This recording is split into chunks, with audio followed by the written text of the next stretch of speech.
Hi, this is Isaac Brown with Red String Farmstead.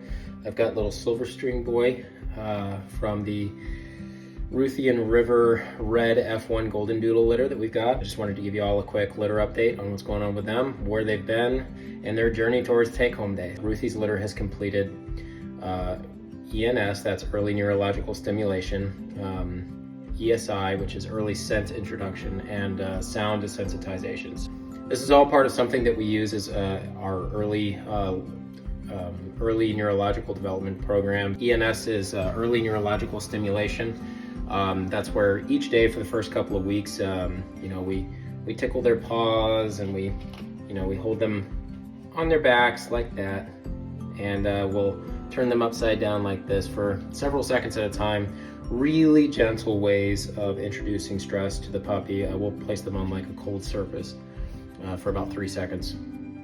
What this does is it actually prepares their nervous systems, their pulmonary systems, as they're in their most formative moments. Studies have shown that puppy handling techniques like that in the very earliest days really helps them with disease resilience, anxiety, dealing with stress, dealing with change, all of those kinds of things that a lot of puppies struggle with when they leave their mama and go home to their families. So ENS is something that they've gotten. ESI, the early scent introduction, also is within the first couple of weeks. That's where we give them a new scent each day. They reject it, they like it, they try seeking it out, they try whatever.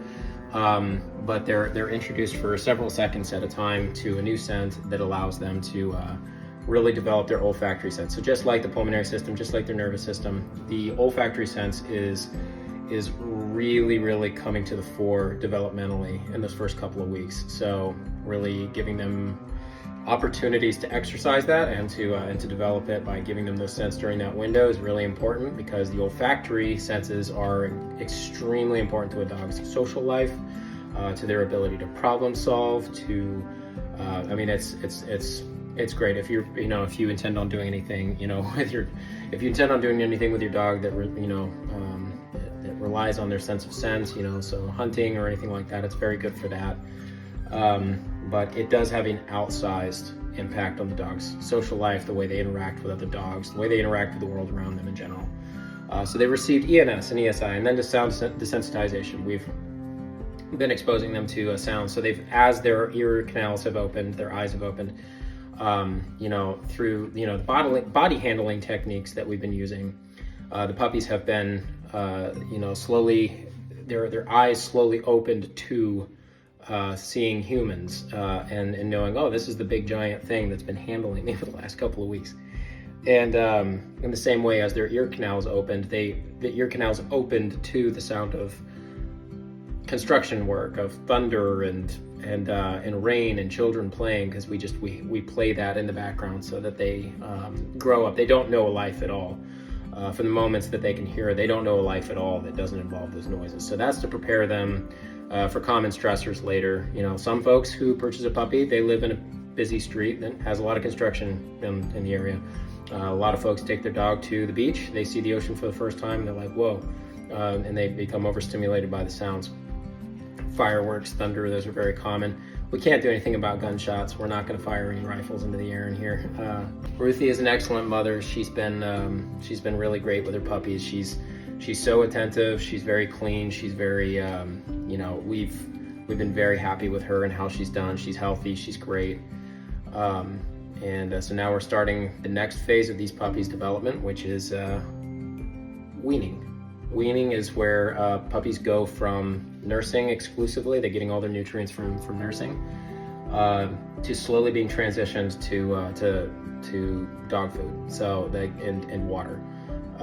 So usually this just involves straight up introducing them to water, and they learn to drink it. But with the rest of it, though, they get introduced to a very highly nutritious what we call slurry, which is a number of different ingredients to include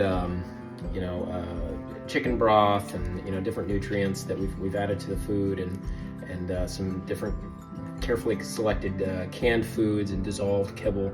It just looks like a soup, so we start them out on that. They love it. We're going to be introducing them to that today as they enter their first day of weaning. We'll get a really good video of that. Y'all will be able to see that later. And while we're doing that, we're slowly changing up the way that the cubicle is set up. So instead of it being configured for birth and early life, where we have the big rails on the side to protect the puppies and so on and so forth, we have cleared all of that out. We're going to start using the puppy grates, which is what Red String Farmstead is going to use for puppy potty training. So we're going to do a little bit of an experiment. We're not going to be using chips like we've done in the past.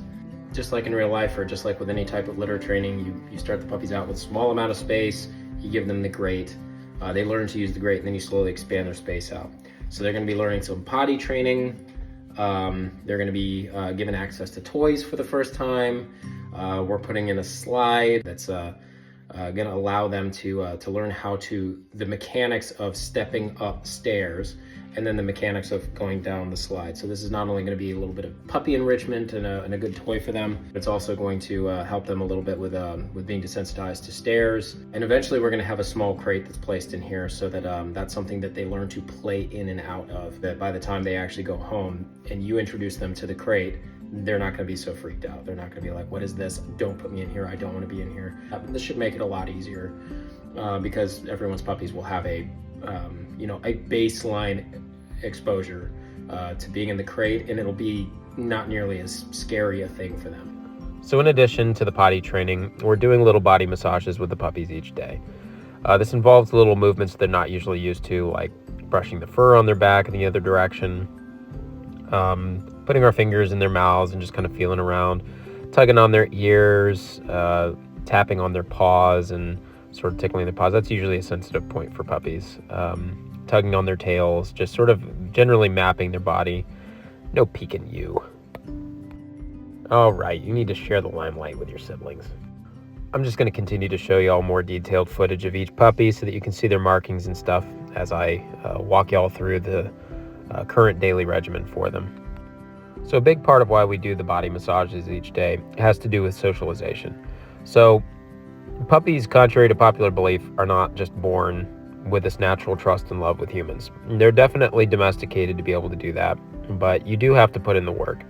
This involves a lot of exposure, spending time with them, handling them, and the earlier you do that, the better. The best is when we're able to just sit in the cubicle with them and just be in their presence, have them get used to our presence.